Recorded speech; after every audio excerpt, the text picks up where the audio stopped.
cukup ya. Terima kasih kepada para penanya tadi. Pertama, Bung Tatang, apakah ada korelasi dan justru ini menjadi bagian dari bisa dikatakan kompromi antara pilkada dengan kabinet ke depan? Saya tidak pernah mendengarkan itu secara langsung dari siapapun, apalagi dari Bapak Prabowo Subianto, karena semangatnya adalah memang secara paralel kita sedang menyusun langkah-langkah bersama ke depan.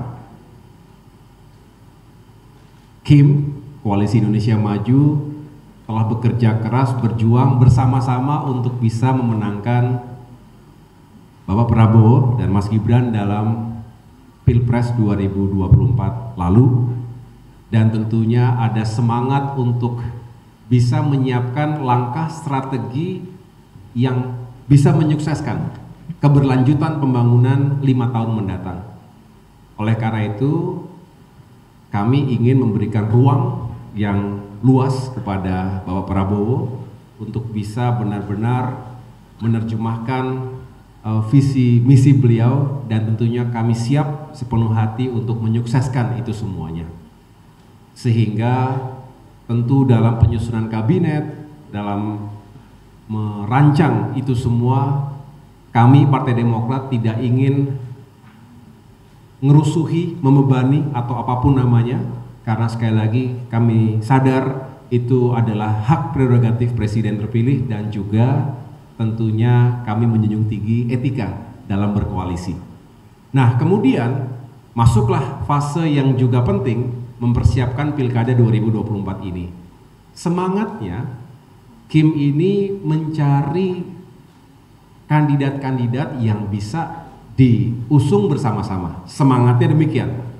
Bagus atau tidak? Ya tentu bagus. Kalau semangatnya adalah mengusung kandidat yang disepakati, cocok di semua partai koalisi KIM ini, dan juga tentu bukan hanya cocok, tapi punya kans kemenangan yang paling tinggi. Karena kalau hanya cocok tapi tidak menang, buat apa? Tapi juga tidak berarti yang penting menang, setelah itu nggak peduli hubungannya bagaimana, tidak juga seperti itu. Nah, semangatnya di sana, kita respect itu, tetapi tentu dalam praktiknya tidak selalu mudah. Bicara provinsi-provinsi besar yang dianggap sangat strategis, juga termasuk berbagai daerah lainnya, karena memang seringkali peta pilkada itu sudah terbentuk, konstelasi pilkada sudah terbentuk bahkan sebelum pemilu, sebelum pilpres. Jadi tidak sesederhana mentranslasikan hasil atau komposisi pilpres dengan pilkada. Ini terbukti, bukan hanya Demokrat, semua partai juga mengalami tantangan yang sama. Oleh karena itu kami saling menghormati, saling menghargai, dan saya rasa tidak ada menjadi tarik-menarik kemudian ya menjadi sangat korelatif antara apa yang terjadi di pilkada dengan pemerintahan pusat 5 tahun mendatang.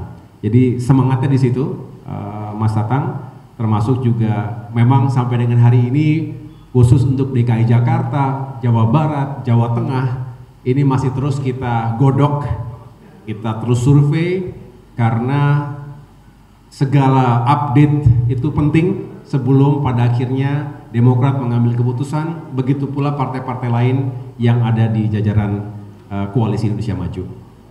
Begitu Mas Tatang.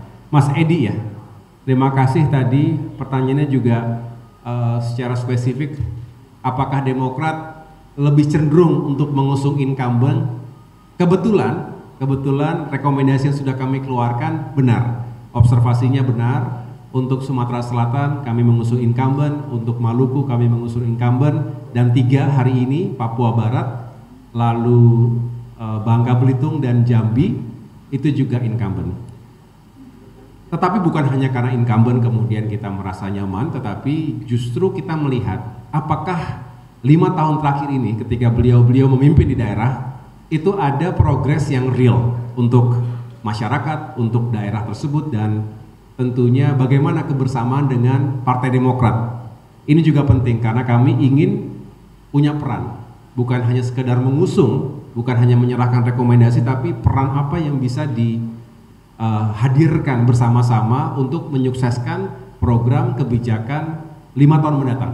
Kalau mereka incumbent tentunya program keberlanjutan apa yang bisa dikerjakan bersama.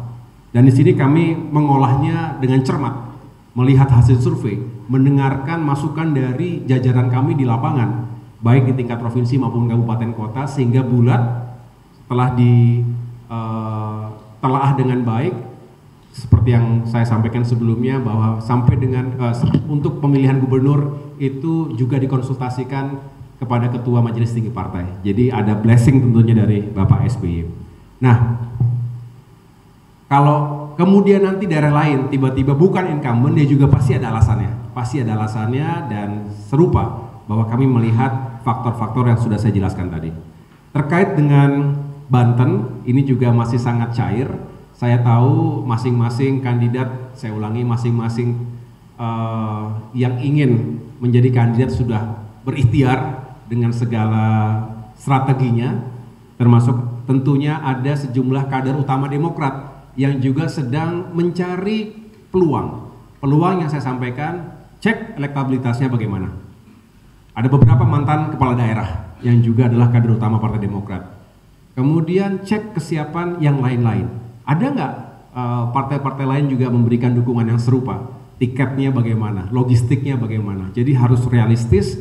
Kami senang, kami bangga kalau punya kader-kader utama menjadi calon-calon gubernur, calon wakil gubernur, tapi saya selalu menyampaikan kepada mereka, kita harus benar-benar realistis, jangan hanya bermodal semangat, tetapi juga harus bermodalkan kesiapan-kesiapan lainnya. Yang terakhir, Mbak Ayu, pertanyaannya spesifik tadi, apakah sudah ada permintaan khusus tentang Mas Kaisang begitu ya, kepada Partai Demokrat? Belum ada. Saya beberapa kali dalam diskusi dengan rekan-rekan politisi termasuk juga partai-partai yang tergabung dalam KIM, kita prinsipnya masih terus melakukan survei internal, penelaahan di lapangan, dan belum ada keputusan-keputusan yang sangat final terkait dengan sejumlah daerah yang tadi disebutkan, apakah DKI Jakarta, Jawa Barat, Jawa Tengah. Sedangkan kalaupun sudah ada tentu pasti akan kami sampaikan. Yang jelas Demokrat ingin sukses dalam pilkada ini, kita ingin mendukung kader-kader termasuk tokoh-tokoh yang memiliki kans terbaik untuk menang. Selebihnya kami ingin berperan lebih baik lagi di pemerintahan, bukan hanya di pemerintahan pusat tetapi juga pemerintahan daerah 5 tahun mendatang. Demikian yang dapat saya sampaikan, terima kasih.